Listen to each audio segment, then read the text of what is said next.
Good afternoon. My name is Camilla Schroeder, and I'm the president of Advanced Ready Mix, and was asked by Mike to introduce our guests today, and I think there might be a few similarities, but I haven't had the pleasure to work for our president. So we are joined today by a true pioneer in the construction industry, Barbara Ress.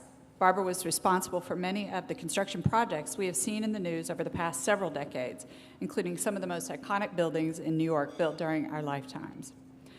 One of only 3 female engineers in her class of 800, she became the first woman to be in charge of building a skyscraper, the famous Trump Tower.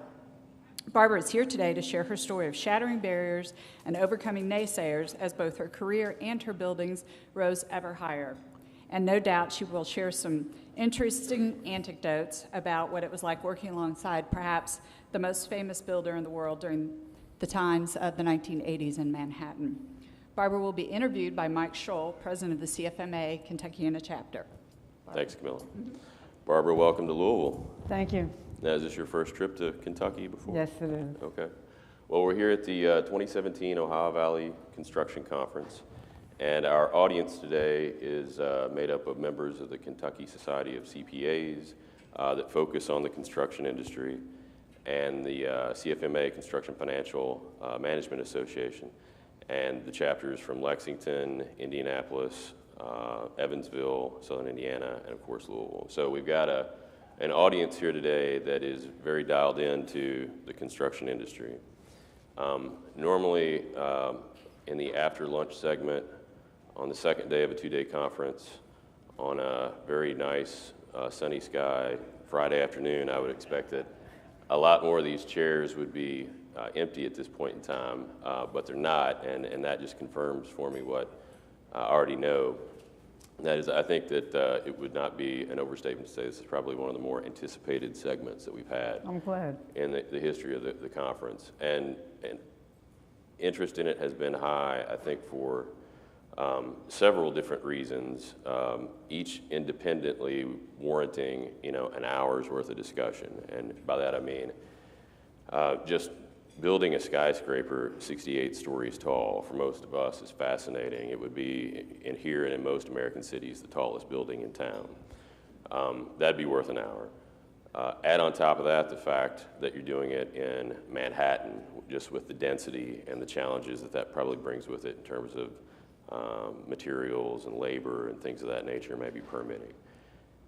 And on top of that, the fact that you were building, the building at the time, and so you have, most people are familiar with, building out for customers, but you were doing this for the elite of the elite, for retail tenants and residential purchasers and things of that nature, often celebrities, and having to deal with that would be another hour's worth of time. But also doing it, as a woman in the construction industry in the 1980s, and also as someone who was barely 30 years old at the time in charge of a building of that size. And then add on top of all that the fact that you're doing it with Donald J. Trump. So I think we've got a lot of ground to cover here. Your book, All Alone on the 68th Floor, One Woman's Changing the Face of Construction, it proceeds chronologically, and so maybe that would be a good way for us to proceed. So can you tell us just a little bit about your background, where you come from and your early life? I come from Brooklyn, primarily Brooklyn, New York, and I lived in Brooklyn and Queens. My father was an accountant for the city, not even an accountant, a clerk. So we were, primarily lower middle class people. So I went to school. I went to Catholic school actually, and then graduated from. I went to public high school, and it was a very interesting time for young women because it was just we were not quite at the point where the consciousness was raised or was being raised. It was right before that.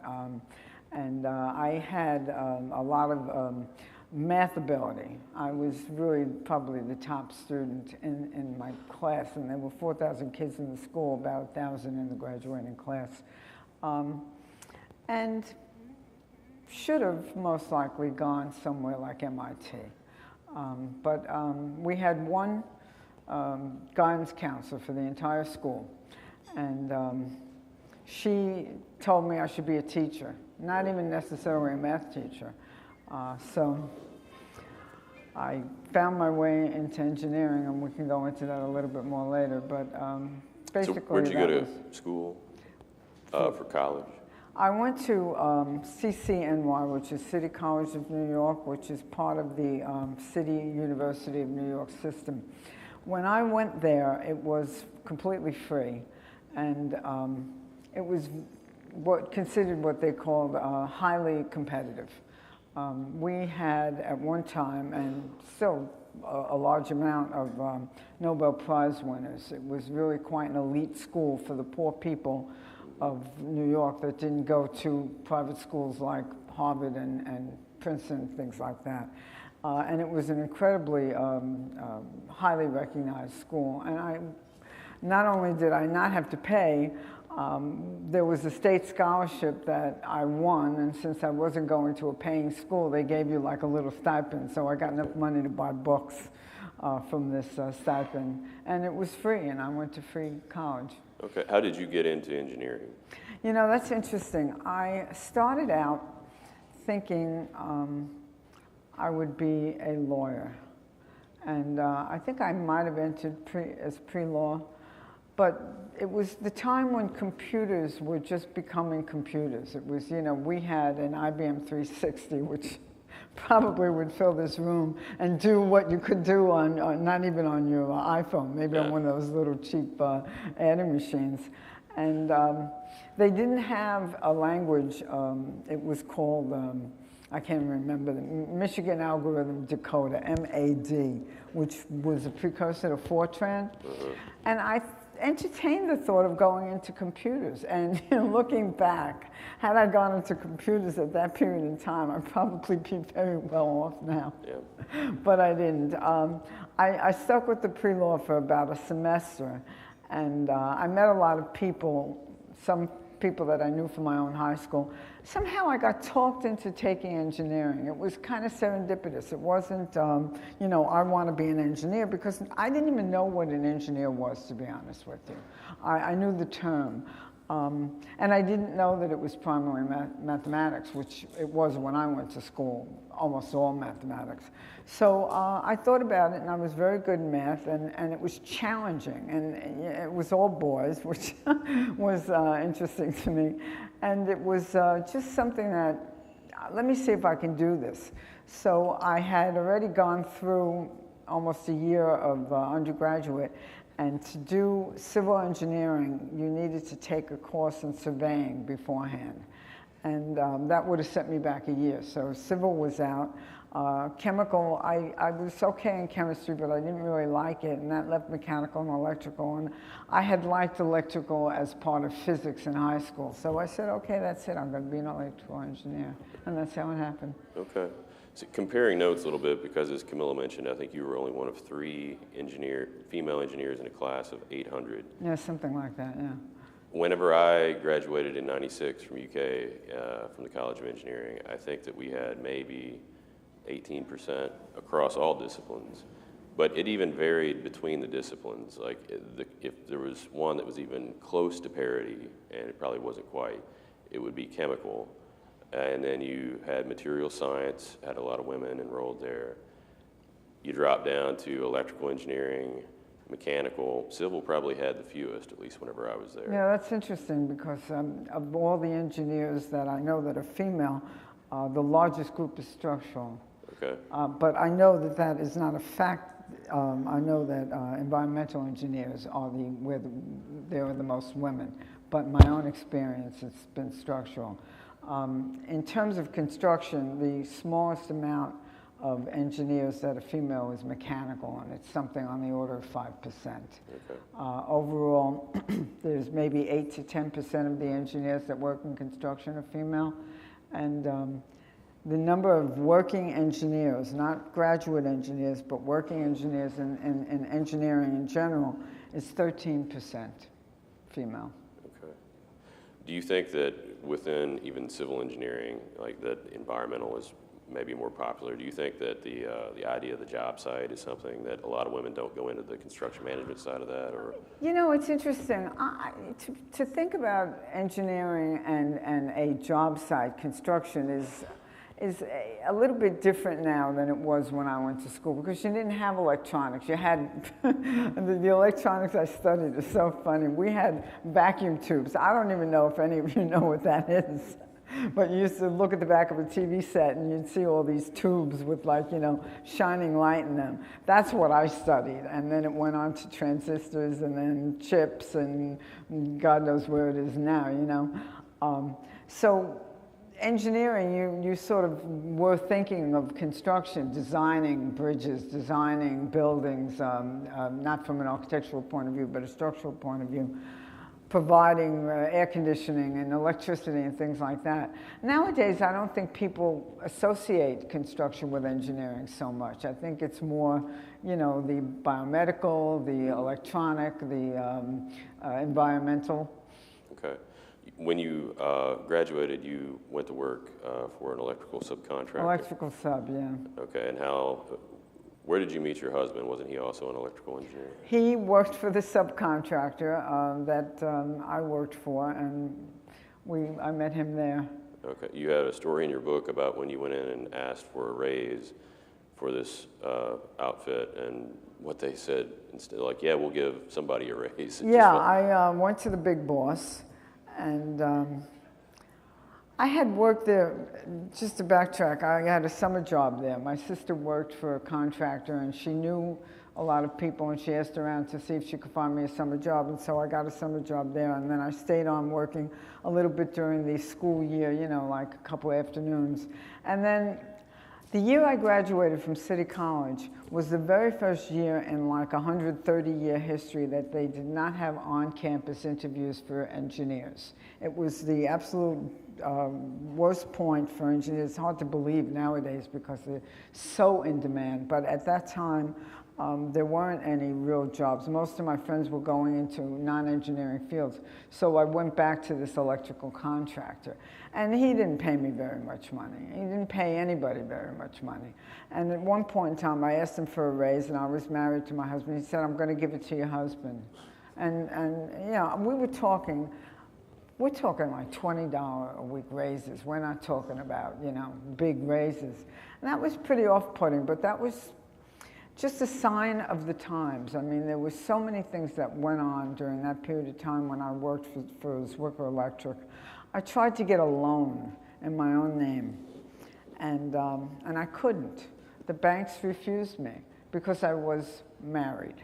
That was the sole reason for refusing me a loan. I was an engineer. I had very good income compared to other people's incomes. I was young, you know, I was productive, and they wouldn't give me a loan. And I tried again with another bank, and I went to the government, and I got the government to force the bank to give me a $500 personal loan without a cosigner. So that was the times. I mean, it wasn't even considered. Women were not really considered part of the labor force in terms of the productive end. They were considered more in terms of the supportive end. And now you have almost 50% of the labor force is women. Back then it was significantly fewer. Yeah.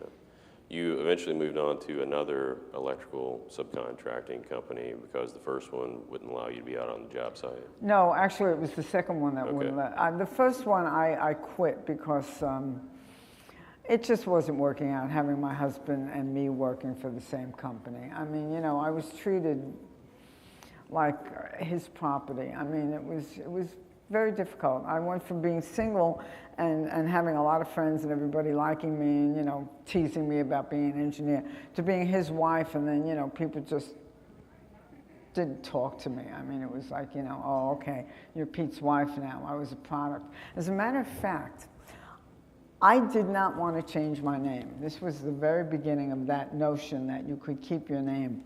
And my accountant that made out the payroll absolutely insisted on me changing my name. And it got to a point where I was fighting with her, and my husband started feeling bad. Why don't you want to take my name? And that is why I ended up being Ress instead of Tahan, which is my maiden name. Okay. So I worked there, and I left after about a year and a half, 2 years, and I got a job with Fishback and Moore, which is used to be like a premier electrical contractor. And I worked as an estimator. I was a draftsman worker, and then I became an estimator, and then I went on as an estimator at Fishback. And I did a pretty good job. They let me be a project manager on a very small job, which I did, worked with my foreman and did very well. There was a big job coming up, or actually on the books, that was run by a guy in the office, and they had a field office, and it was staffed. And the guy in the office that ran it wanted me in the field. So he spoke to his foreman, because, you know, the foreman runs the men, and, you know, you have to see if he was going to have a problem. And he said no. I knew him, and he really liked me, and they thought I was very competent. And it was a go. And the superintendent, who's in charge of all labor, said, no, I don't want a woman in the field. And that was the end of it. And so I quit. Now, that's when you quit Fishback? Yeah. Okay. I think that's on the job, is it the Citicorp Center or the Citibank Center? Was that the job? Citicorp Center, yeah. And that's the tall one there in the middle of the picture, I think, right? Yes, the one with the... Okay. So your progression between different firms on that project, I thought was really interesting, because when you were with the electrical sub, you guys had submitted several change orders to the construction manager, which was HRH, right? Which is a big, probably equivalent now to about $1 billion a year construction firm. At least. Okay, and then, but they're acting as what, a CM, not at risk, but a CM advisor. A CM, maybe at risk on that job, yeah. Okay. I knew somebody that worked for HRH Construction, and he asked me if I would come in on a part-time basis and check the electrical change orders. And it was the electrician I worked for. So I had a conflict in my mind, like, is this ethical? Should I do this? I know all their labor rates. I'm going to know if they're, you know, padding it and everything like that. And, you know, will they be very angry at me for doing this? And then I thought about it, and I said, you know, they wouldn't let me work in the field. And I could have gotten a good advancement. I could have really done well working in the field there. I said, screw them, excuse the expression. So I said to the mentor, the person that hired me, it was only going to be like a 4-month project. I said, I'll do it. And it turned out that the electrician was thrilled, because there was a 2-year backlog of change orders in every trade. And I started with the electricians, and we cleaned up all their change orders, and they started getting paid for these change orders. They cared more about getting paid than they cared about, you know, maybe getting cut a little bit, which is what I did very fairly. I cut them down when they were, you know, being too generous to themselves. But every other trade had the same backlog. So my boss said to me, okay, I want you to do the other trades. I said, I don't know the other trades. And he said, these people are so desperate to get their change orders put through. They will do anything to make it happen. And his theory was, and he was absolutely right about it, they will teach me their trade. And that's how I learned plumbing, steel, mechanical. Painting was certainly easy enough. Carpentry, you know, sheetrock is pretty easy if you know architectural plans. But I learned the business checking change orders for subcontractors that wanted to get paid. Yeah. You say in your book that when you were, besides being tough on Fishback, I kicked everyone else's behind too. When I was finished with a $40,000 change order, it was more like $20,000, but you could bet that every foot of wire, gallon of paint, et cetera, were in there. And you had to then take those change orders and then present those to the VP of Citicorp, right? Yes, and justify yes. them signing off on them. Yes, absolutely. And you say in the book that during those meetings, that VP would push back on you, but at that point in time, you said, I'm not going to ask anybody to take any more haircut. We agreed on that. I got to be fair to my subs. And Yeah, he was fine. I remember I said this. I don't know how old I was, maybe 28 or younger, 27, 26. This guy was the VP, but he was a big VP. I know banks have a lot of VPs. This guy was in charge of their development. And I said to him, I have a responsibility to my subs. I just came out. And my boss was there, who ended up being the president of HRH. And he took it. He respected that I said that. And I told him, look, I have beaten, and I showed him where I beat up people. And I told him we cannot cheat these people. And that's always been my mantra throughout everything I've done, even working with Trump. We must pay. And he did. He went along with it. Okay. Now, with the same firm, HRH, you then moved to another project, which was the Grand Hyatt. Yes, the old Commodore Hotel on 42nd Street. Okay. What did you guys wind up doing to rehab that? I've got a before and after project. You can see it on the laptop now. I don't know if any of you know New York, but 42nd Street at one time was just the pits. I mean, it was horrible. Rundown buildings. This building was once a grand hotel, and now it was very few occupants. I think by the time we got there, it was closed. Trump bought it, and he bought it with the idea of rehabilitating the whole area. And he got an incredible tax break for doing that. And to his credit, I mean, he talks about negotiation. He negotiated an amazing tax credit for himself, along with Hyatt, who was his partner. But Hyatt was a silent partner. Donald Trump was the developer, and he hired HRH Construction to make this hotel into a grand hotel again.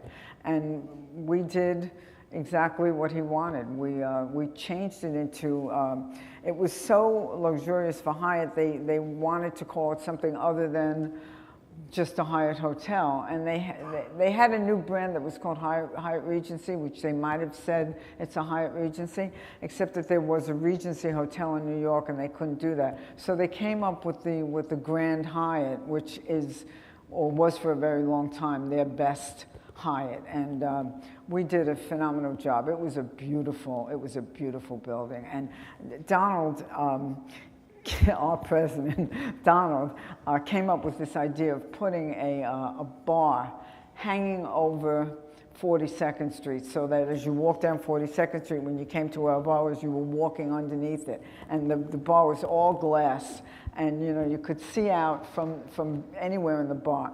It was just amazing. It was amazing. It really did. I mean, yes, it was the time when things were turning around, so you can't say, oh, the Hyatt turned around 42nd Street altogether, but it was very fundamental in the turnaround in that part of New York. So on that project, Trump is one of the owners. He's the developer, as you say, and you're working for the CM. And when you guys really cross paths for the first time, it's in the meetings between the owner and architect and engineer and everything like that. Now, I did a lot of jobs for HRH on that project. I was put on as an assistant project manager. And, that meant taking in drawings, checking drawings, maybe looking at some of the extras, that kind of thing. And they had no accountant on the job. They had nobody to do the change, the requisition. So I was given the job of doing, not only checking to see that the percent completes that were reflected on the requisition were actually true, but also doing all the accounting work, which was a very big job on a project like that. So I did the requisition for a long time. And then they needed a mechanical superintendent, and they had this guy who was not very good. And they asked me, do you want to be a mechanical superintendent? I didn't even know what it was at the time. And I said, yeah, sure. And any of you that are in construction knows what coordination is. And what a mechanical superintendent does is coordination. You take the ceiling, which is a hung ceiling, and behind it is ductwork, piping, lighting fixtures, boxes, pull boxes, all sorts of things. Well, all of that has to fit in the space of the ceiling.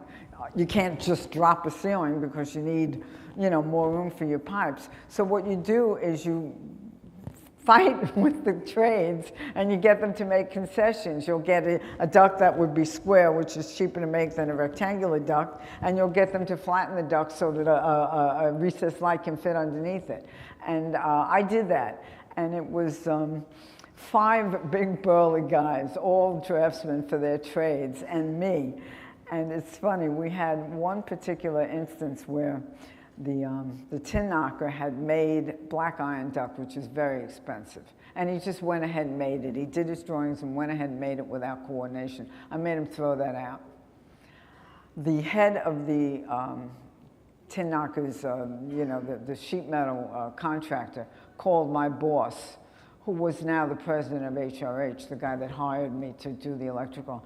And he said, "You got to fire her. She's no blankety blank good. She did this, she did that, she's making..." Well, he couldn't have said, if he had said, "She's the most brilliant person we ever encountered," it couldn't have been better. To tell my boss that I was controlling this gang of 5 big burly draftsmen, and I made them actually change what they were doing because I wasn't going to sacrifice the height of the ceiling or anything else, really put me in good stead with him. It made me.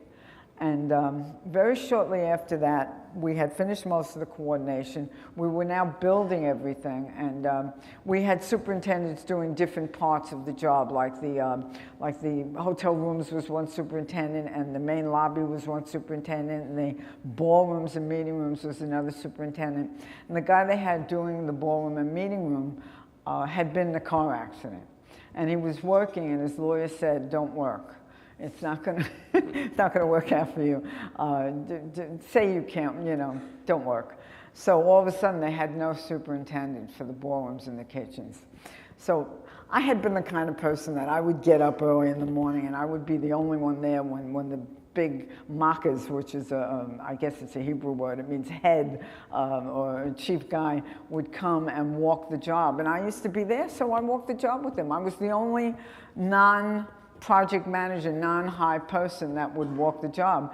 And I went to breakfast one day after walking the job with the president, the vice president, and the project manager, and my mentor said to me, "We want you to be the superintendent."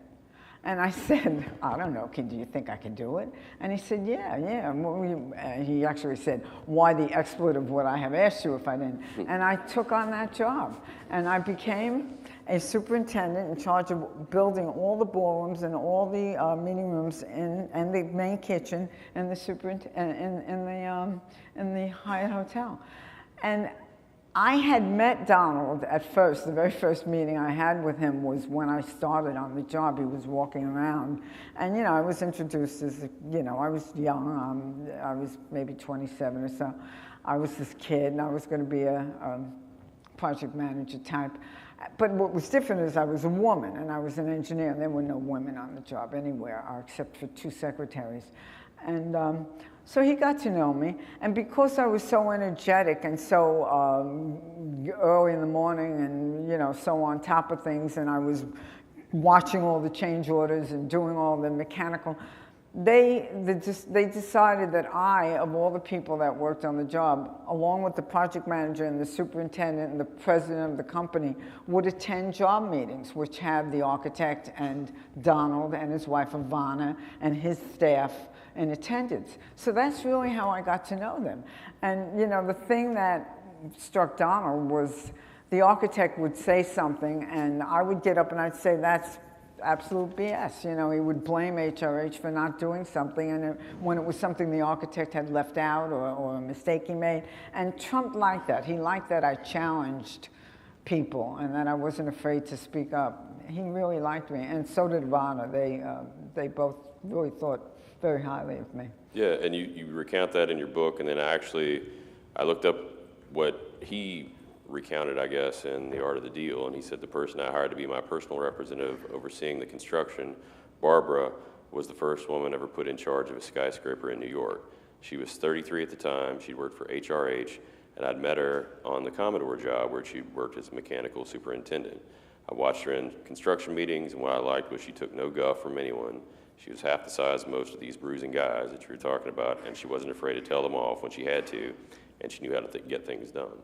So at the grand opening of the Grand Hyatt, Donald Trump and Ivana Trump come up to you, I think at the party, you say in the book, and say what to you? I wanted to introduce my husband to Donald and Ivana, and Donald shook my husband's hand and he said, she's going to work for me, I'm going to double her salary. And then he looked at me and he said, call Ivana and set up an appointment. And I did. I mean, yeah, and I thought to myself, what am I going to do for him? I knew he was doing a new building, but I didn't. He had a staff on the Hyatt. I thought he would just naturally move them there. And so I went to the meeting not knowing what he was going to do. And by the way, I was 30, not 33. He made me 3 years older. I'll get to that because that, again, is even more amazing given what he's getting ready to ask you, what role you're getting ready to fill on that. And he said, I want you, this was his words, I want you to be my representative on Trump Tower. And he told me about it. And the way he described it, it was the most amazing thing. He said, this is going to be the most important building ever built, which all of you know now that he is the king of hyperbole and he does say things like that. And he starts telling me, we're going to have 6 stories of retail, and it's going to be the best retailers, the most luxurious retailers in the world. And then we're going to have an office space. And then we're going to have, I forget how many stories it ended up being, 30-something stories of the most luxurious apartment buildings in the world. And celebrities are going to come live here, and heads of corporations. And it's just going to be the greatest thing in the world. And you're going to run it. And I'm thinking, I am. And he says, you're going to be like a Donna Trump. That's exactly, I remember saying that to me, Donna Trump. And I was like, but he went into his reasons for hiring me, and his predominant reason was, he said, you're a killer. He thought I was a killer. And he said, in our field, and he qualified it in our field, but I don't think he meant that it wasn't true of other fields, men are better than women. He said that to me. But a good woman, he said, is better than 10 good men. And you're that good woman. And so he hired me, and he did double my salary. And I went home to my husband, and I said, Pete, do you think I can do this? I mean, how am I going to know who to talk to? And he said, don't worry, they'll come to you. And they did. They absolutely did. And I had an incredible career. In a 10-year period, I got like 30 years of experience doing, pushing the envelope and having people give me opportunities, starting with the guy that had me do the change orders for the electrician, right up to Donald hiring me and putting me in charge of his project, which was unheard of, absolutely unheard of. A young person like I was, and also being a female. So when you guys started Trump Tower, I mean, what was the office dynamic? Were you guys the first couple of people into the office every day? Was it as simple as, morning Barbara, morning Donald, who's, answering the phone, the first call that comes in? Was it a small little office that you guys were working out of, or what was the setup there? We worked in the Crown Building, 730 Fifth Avenue, which is across the street from Trump Tower. And it was just a hole when I started. They had already done the demolition. I had nothing to do with the demolition. And then they were doing the excavation and starting the foundation work. Donald had a secretary. He had a guy in charge of retail. He had a woman in charge of sales, apartment sales. And I don't know that he had many others. I mean, at the most, it was 6 or 7 people working in the office there, so it was extremely informal. And Trump was the first one in the morning, and he answered the phone. And you hear these stories about him being John Barron and John Miller, I think, and he absolutely was. I mean, he would say, like if it was a paper or something calling, he'd say, I'm John Barron, and he would, say all the things that he said about how great the building was and how great Donald was and everything like that, and got himself pressed by doing that. But he definitely was there. He was the first one there. And over time, I became the first one there, and he relaxed a little bit and stayed at home, which was right up Fifth Avenue, a couple of blocks up, and let me be the first one there. And that's, sort of how it worked out. We had a very small office. Okay. Well, so we're all familiar with the name Trump Tower. We know it's a skyscraper, but can you kind of help us flesh out, my understanding is it was a mixed-use project, maybe one of the more early mixed-use projects. You've got condos, office space. Just describe what made up Trump Tower for you. Okay. It was the first really indoor completely vertical retail mall that didn't have what they call an anchor store, which is like a Macy's or Bloomingdale's, or I don't know what the anchor stores out here are. And it was unheard of, really, to do something like that.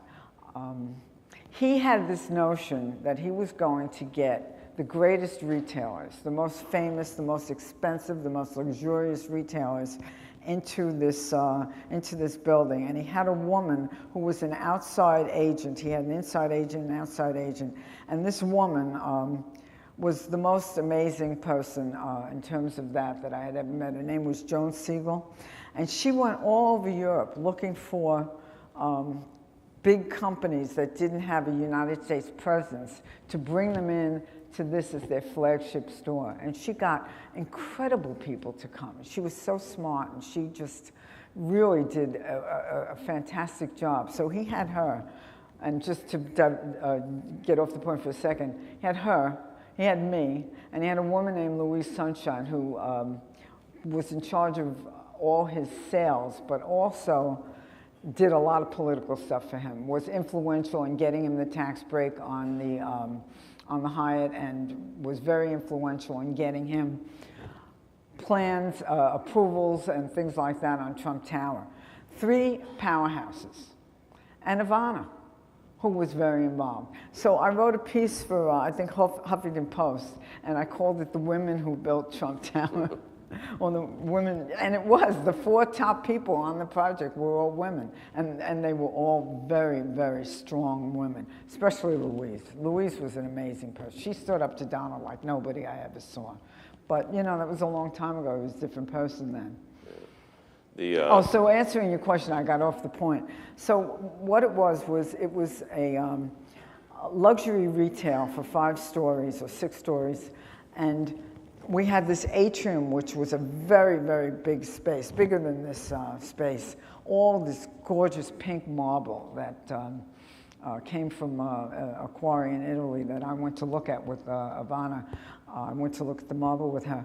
And a waterfall where it was ins and outs, you know, like all marble, and the water would cascade over the ins and outs, and there was a big pool at the bottom. It was breathtaking. It really was. And, you know, the architects wanted to use granite, and Donald insisted on using marble. So they came up with this marble that was called, they had the light and the dark version. The dark version was called the Scuro, and they wanted to use the light version in most of the places and just the dark version in a few places. Donald said, no, I only want the dark version. I want it everywhere. And so the whole atrium was made out of this pink marble.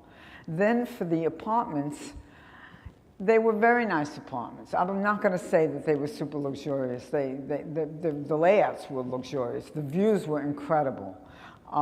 The finishes were, you know, he didn't spend too much money. I mean, Louise and I argued with him on the finishes, to be honest with you. But in his mind, these rich people that were coming in to buy apartments were going to tear everything out. And in many, many cases, they did exactly that. They, you know, he had a parquet wood floor, and they would come in with a plank floor, or they would put in a marble floor. He used very good, excellent state-of-the-art heating and ventilating system that nobody would touch, you know, that kind of thing. Plumbing fixtures were all, they were Kohler, no, they were American Standard, but they were very good. They were the top end. They weren't, you know, like they have them now where they have designers, fixtures. So he used where he had to have, where it counted, he used really quality stuff. Where it didn't count so much on the floors, the kitchens were Formica, they could have been better. A lot of people argue they should have been better. He was right, it didn't impact the sales at all, not in the slightest. So we got the most incredible people, and we'll talk about this later, interested in buying apartments, but they were super luxurious, and they were the most luxurious apartments in New York City, therefore among the most luxurious in the world. And then the office building was a fill-in. It filled in the floors between the 6th floor and the 20th floor, which ultimately became the 30th floor. And we rented them out last, and they were small. They didn't, they went to like boutique firms. Some interesting companies moved in there, but it was really all about the atrium and the apartments. So in your role, you're working with HRH for the building in general, just getting it up, and I want to talk about that, and then, but also all these very, very high-end retail tenants who are paying really high prices per square footage. You're working with them to make sure that they're satisfied and that everything is going to be completed on time for them to move in for the grand opening.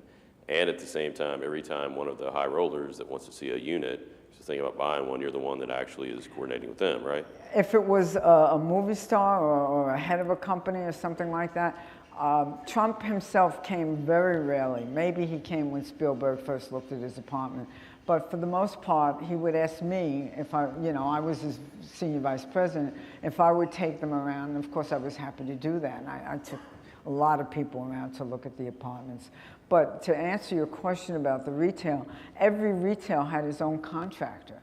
So, I had to see what they were doing. I had to approve their plans. I had to make sure the architects got what they were doing. And, we wouldn't let them change certain elements of the building. Like a lot of them wanted to put in their own storefronts. No way. We had glass storefronts. They had to live with that. And we charged them for the glass storefronts that we installed. We had tenants on the ground floor that we charged for the marble that was along the wall that their storefront was in. I mean, we really soaked them, I got to tell you. But they were happy to pay it. I mean, they were paying these because it was Trump Tower, and that was the place to be. I mean, it was really a landmark for retail in New York City. It was the first of its kind. Whenever I was at that point in your book, I actually tried to look up what the square footage rental cost was there, and the figure that I found was $450 a square foot for those shops, and that's in '83. So like $1,500 a square foot. Yeah, I think that's probably right for the ones on Fifth Avenue. The ones that, were higher up in the building might have been less, and, larger ones would be less than smaller ones, but he got unheard of rents. And he did it by promoting the building. I mean, this is so unbelievable to me. Paris Vogue, which is a very famous magazine, we have Vogue here with Paris Vogue. Somehow he managed to get, and it was him, not a PR agent, it was Donald, a picture of our model of Trump Tower, photograph on the cover of Paris Vogue with the face, just part of the face of a beautiful model kissing the building. Can you imagine that? I couldn't, when I saw that, I said, how the hell did he do that? It was just amazing to me. And the buzz about our building was so incredible. When we had a topping out, which is, you probably know what topping out party, when you put the last piece of whatever it is, concrete, steel on the building, you hoist an American flag up there and you have a party. At our topping out party, not only was the mayor of the city of New York there, but the governor of the state of New York. Unheard of that you would get something like that. A topping out party for a building in New York City, unheard of. But this was all him and this woman, Louise Sunshine, who was extremely politically influential, that was able to do these things. To get to that topping out stage, though, can you talk to us a little bit about the actual structure of Trump Tower? My understanding, it's poured concrete. It's not precast. It's not steel. But that's 68 stories.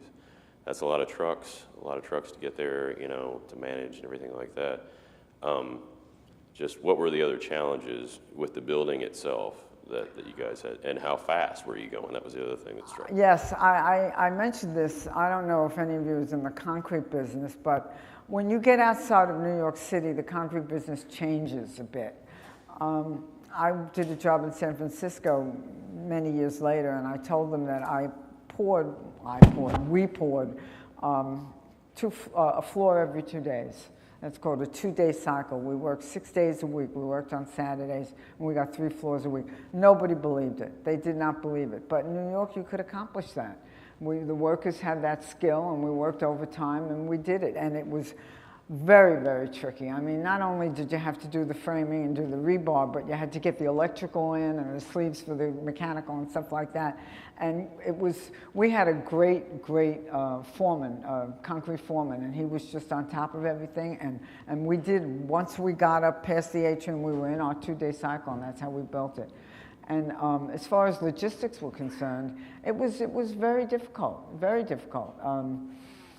You know, you have Teamsters, so every truck has to be driven by a union, Teamster union driver, except the electricians. That's a special deal that they had. And the Teamsters were out there making sure that the trucks came in, and the trucks were lined up on 56th Street. Concrete trucks were lined up waiting to come in. A couple of times the concrete hardened and you couldn't use it. But HRH was very good. HRH was great.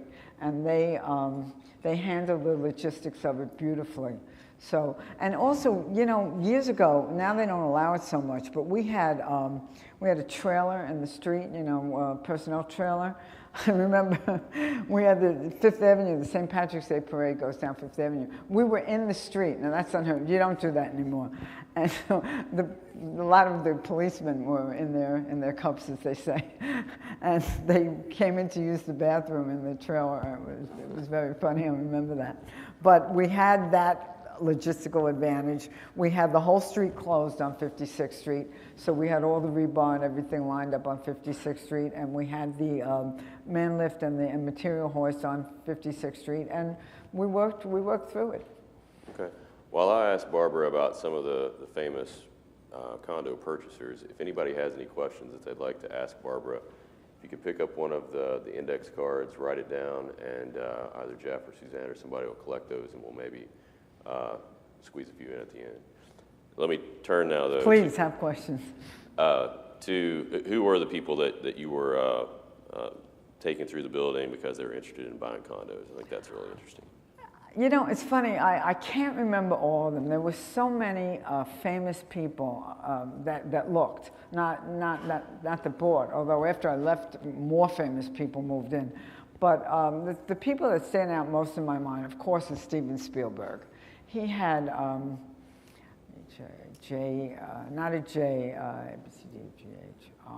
H apartment, which was on the corner of 5th and 56th that overlooked the downtown.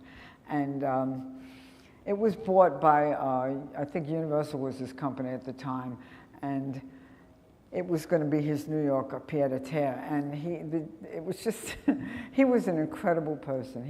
He wanted to see it a lot. He wanted to see the progress. So he came when it was just concrete. He came up on the man lift with me and, you know, a few other people.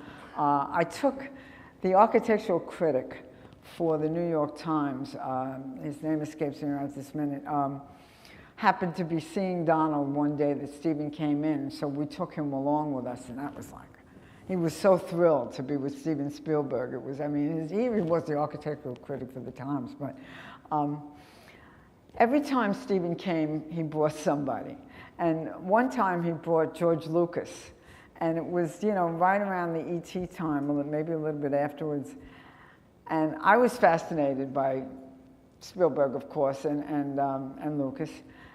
Lucas was so into me. It was like he couldn't believe that I was an engineer and that I had construction experience and I was doing this. It was amazing to me that he would, you know, I felt like nothing compared to him, but he was very gracious.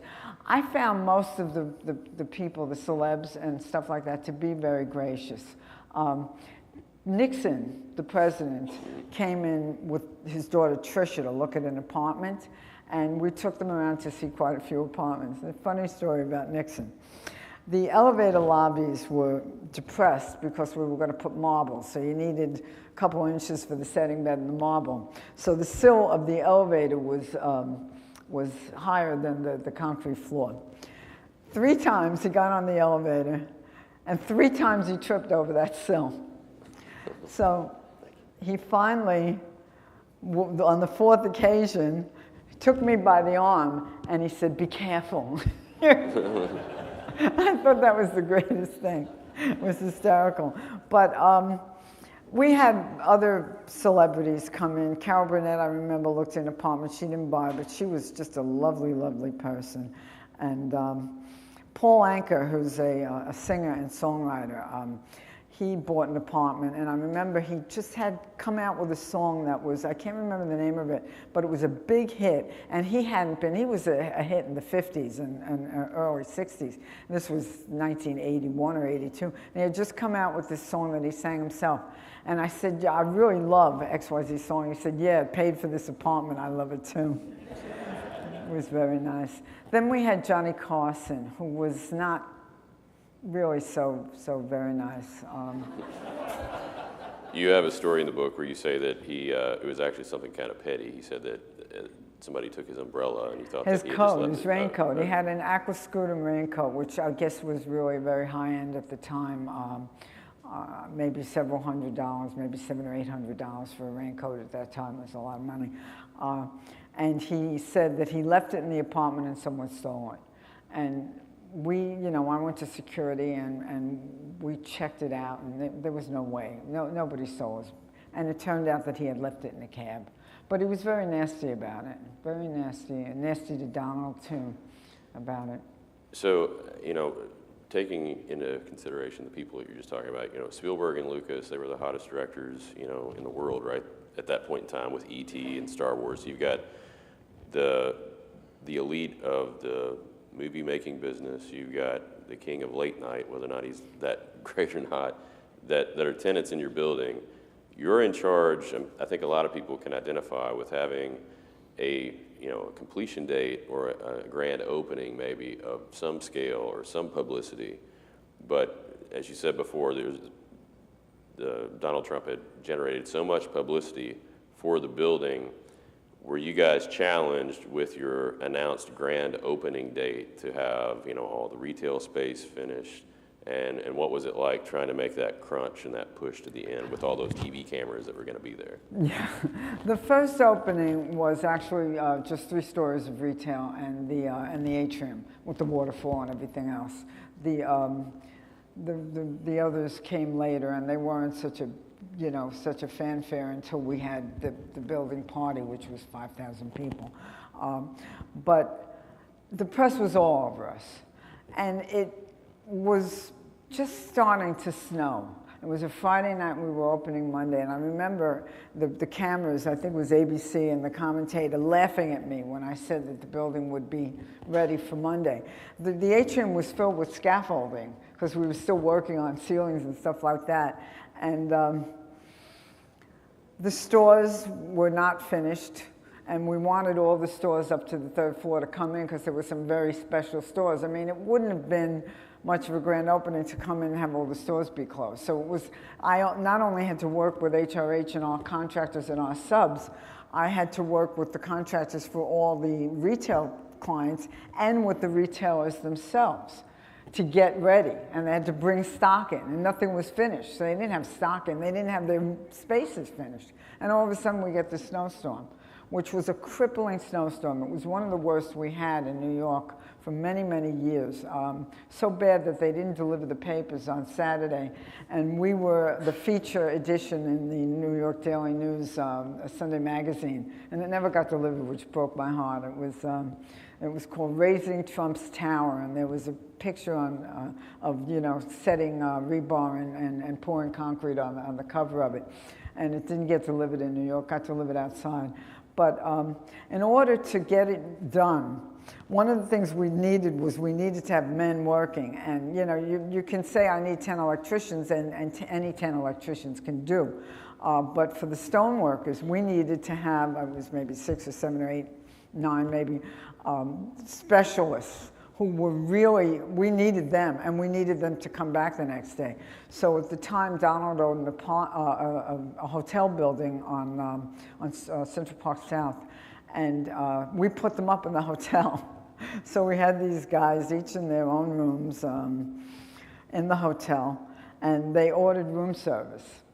And what do you think they ordered? I mean, okay, order a steak, no problem. I mean, you're sort of doing us a favor. But they ordered several bottles of Dom Perignon. And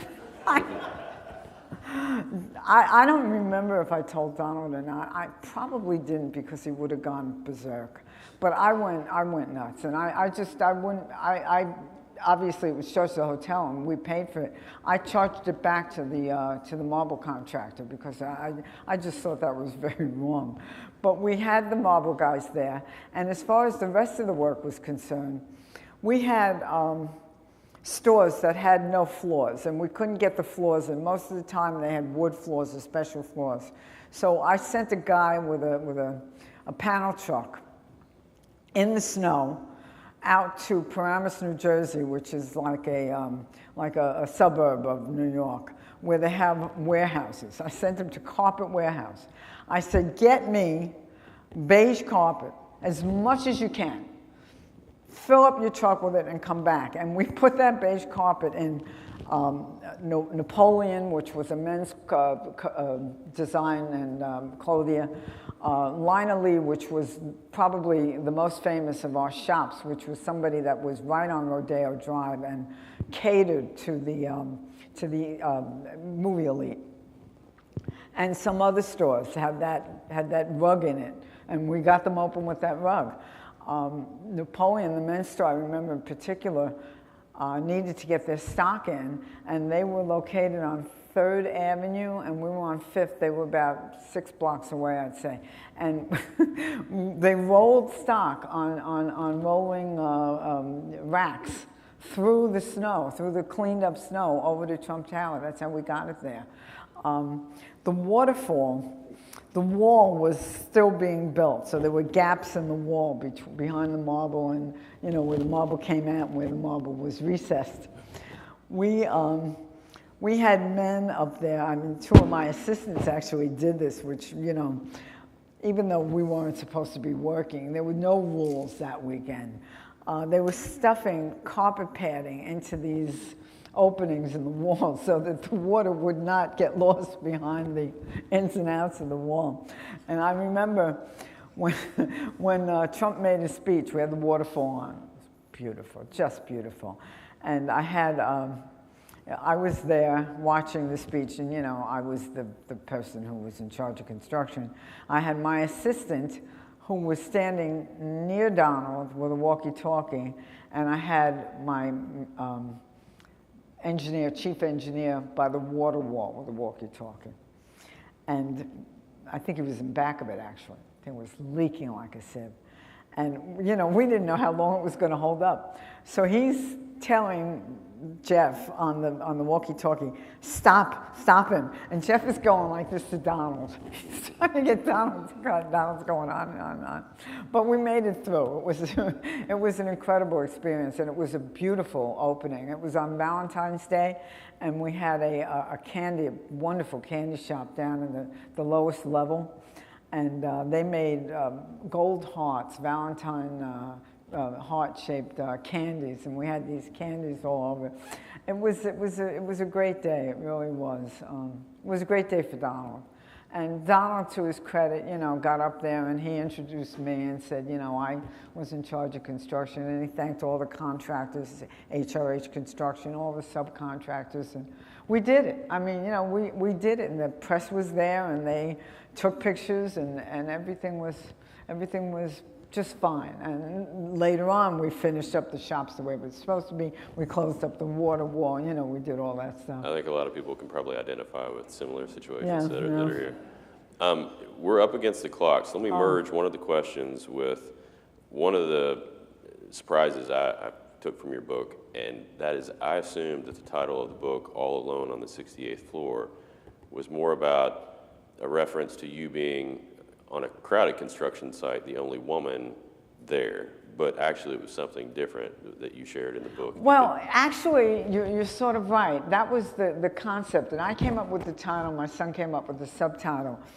And the notion was that I had made it to the top. Not literally, but, you know, I mean, in a sense, I was executive vice president or senior vice president of the Trump organization, having built this incredible edifice. I wasn't the queen of the world, but I was, in my field, I was at the very top. And there was no one behind me. So I was, the metaphor was the top of the building was the 68th floor, really the 58th, but he made it the 68th. And there was nobody behind me. There I was at the top of the world. And, you know, I used to go up there in the evening and just even when it wasn't finished, I used to lean over the wires, which were heavy steel wires that we had between the columns so that you wouldn't fall off the building, and just look around. And I was up there alone on the 68th floor, and it was just me and the building and my accomplishments. And that, so, you know, it basically reflected that. It was kind of a metaphor for that, and the fact that I often was alone up there, and the fact that there were no other women behind me. That's got to be, an incredible feeling, because you're standing at the top of the most notable building, especially at that time in New York, which was sort of the most notable place, or it was definitely the cultural center of the United States, making it pretty much the world. I mean, there's several layers to that, and that was your project. Yeah. It was, and, you know, and I look back, I think that, you know, I worked very hard on the Hyatt, there's no question about that, and I was competent, but it was just you know, like the culmination of the stars aligning and Donald liking me, and I'm sure he liked the idea of putting a woman in charge of construction, and he got a lot of publicity for that. I got publicity for it, actually. I was on To Tell the Truth, which was a TV show that was on a popular TV show at the time, and I was written up in the Daily News, and, you know, and then I think he sort of stopped because I was getting too much publicity. I think he sort of put the kibosh on that. But he did like the idea that he had a woman in charge, and it reflected well on him, and then he used it in his campaign. But it was just, if you read the book, and I would love for you to buy it and to read it, because we haven't talked at all about what I went through as an engineer in college, and then working in the field. And it was horrendous. The harassment was unbelievable. It was, there was no assault. I mean, I was touched, but not, you know, really assaulted, but I was harassed horribly, and I had no one to turn to. There was no other woman to talk to, and there were people, my bosses were interested, sort of not interested, you know, they didn't want to make waves, and I couldn't talk to my husband because he would have come in and beat the hell out of, you know, some of these people that were torturing me. And it was very hard. I internalized all that, and I write in my book how it changed me. It really did change me as a person. I didn't have children until I was like 36 years old, and it was sort of like a miracle that I had them. But I think that being in this field and the way that they treated me as if I were, you know, a baby factory and nothing else, and fighting back against that almost determined for me that I wasn't going to have children. I mean, I don't want to go into too much, but it was very profound. It's kind of like, of course it's not anywhere near as bad, but oftentimes rape victims will blame themselves for the rape. And the harassment was so bad that I would say to myself, well, is it the way I'm dressing? Is it the way I talk? Is it, you know, is it my fault? And internalize that and have a bad self-image. It was sort of hard to overcome that. And, you know, of course on Trump Tower, I was the big boss now, and so people they didn't harass me to my face. They drew pictures of me on the walls, pornographic pictures and stuff like that. But it was, I came into my element then, and I recovered from this, but it was very painful, very difficult. You say and that it's still very you, difficult. That it changed you as a person. Yeah. Well, thank you for coming and sharing your story with us. I know we could probably take the rest of the day. We didn't even get to the Plaza and the Ambassador Hotel because you did several other projects, not only for Trump, but for other people in New York. Yes. For your book, I did bring some extra copies, so if you would draw just 3 names out of that envelope, and if those people can meet us in the back, we'll have Barbara sign a copy of her book for you.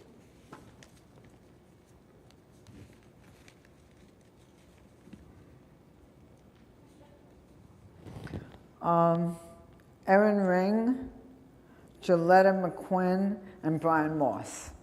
Any of you here? Okay, I see Brian. I don't see Erin or Joletta. Erin, oh, you're, okay. And Joletta, is Joletta here? Oh, they're all here. Okay, If great. you'll meet us in the back, we'll get that squared away, and everybody please join me in thanking Barbara for coming to see us. Thank you. Can I say one thing? Sure. I just want to say I have a bunch of cards that I had printed that have the book on it, and they have my information on the other side of the card, and they're at the registration desk. So if anyone wants to email me or call me, or you want to talk about it, any women that want maybe a little mentoring, because, you know, we didn't get a chance to talk about how bad things still are in the construction industry for women, especially, you know, women engineers. And call me, email me. It's, you know, it would be my pleasure. So, you know, those cards are at the reception desk. Thank you.